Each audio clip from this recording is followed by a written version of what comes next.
Outside of our borders, the State Department continues to do an enormous amount of work to review developments inside and outside of China and to help countries who have been stricken by the virus.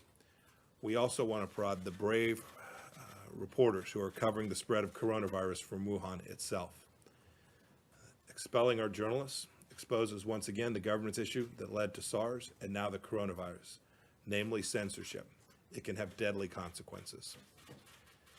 Had China permitted its own and foreign journalists and medical personnel to speak and investigate freely, Chinese officials and other nations would have been far better prepared to address the challenge. Similarly, the United States is deeply concerned by information indicating the Iranian regime may have suppressed vital details about the outbreak in that country. As of yesterday afternoon, Iran was second only to China in coronavirus deaths. All nations, including Iran, should tell the truth about the coronavirus and cooperate with international aid organizations. Staying on Iran, this weekend the Islamic Republic held another rigged parliamentary election. The United States heard the Iranian people's disgust at their government's repression. We've had people send in messages from all across the country. One Iranian said, quote, "I will not vote. Voting means that we give legitimacy to this corrupt regime. We won't cooperate with them in its crimes." Another said, quote, "I have not voted in my life, and I will not vote for this corrupt mafia system at all," end of quote. The United States stands with the Iranian people who continue to support their voices. These are people who are desperately eager to be heard in a free and fair election. I also want to speak briefly about the situation in Syria's Idlib province. The Assad regime's brutal new aggression there, cynically backed by Moscow and Tehran, imperils now more than 3 million displaced persons, including, as we've tragically seen, young people. As we've said many times before, the regime will not be able to obtain military victory. The regime's offensive only heightens the risk of conflict with our NATO ally Turkey.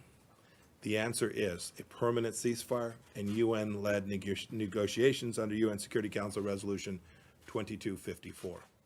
As President Trump said on Tuesday, we are working together with Turkey on seeing what we can do together. Finally, as I've said many times. On China, you have issued a strong statement to condemn China for expelling the Wall Street Journal reporters. What are the options being considered by the United States to respond? And what is your take on this headline controversy that some of the Wall Street Journal says China staff has asked the paper to apologize, and a headline which was considered by the Chinese government as racist? Separately, if I may, on coronavirus, is a coronavirus outbreak affecting the preparation of the expected U.S.-ASEAN Special Summit? Thank you. So with respect to the decision that the Chinese Communist Party made to expel 3 Wall Street Journal journalists, we've made a statement, we've condemned it.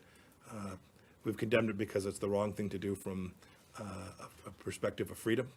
We've talked about reciprocity and what Chinese media outlets have access to or permitted to do here in the United States. That is not the case for U.S. media outlets, or for that matter, not other non-Chinese media outlets inside of China as well. So there's an important principle there that we want to defend. But second, it's also incredibly important that we get accurate information about what's taking place there. With respect to the coronavirus, this data set matters. This information matters. The tactical situation on the ground matters, not only to assist us in helping the Chinese people, which we are committed to continuing to do, but to make sure that we are helping citizens all across the world, including citizens right here in the United States. So we think that information flow inside of China is at a critical moment. It's always important that we get good information, that there's free press everywhere, but it's especially essential this time where data and information matter because they provide things that go beyond anecdote so that we can respond in a way that meets the actual threat, not based on anecdote and rumor. I don't want to get ahead of what our policy options are that are being considered. We're looking at a broad range of things. We will take the appropriate action, and if necessary, we'll make sure that the president also gets a chance to weigh in on this decision as we move through our decision-making process. And then I don't have anything to say.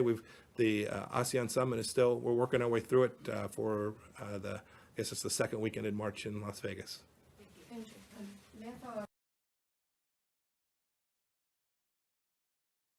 you. 中国加油，武汉加油，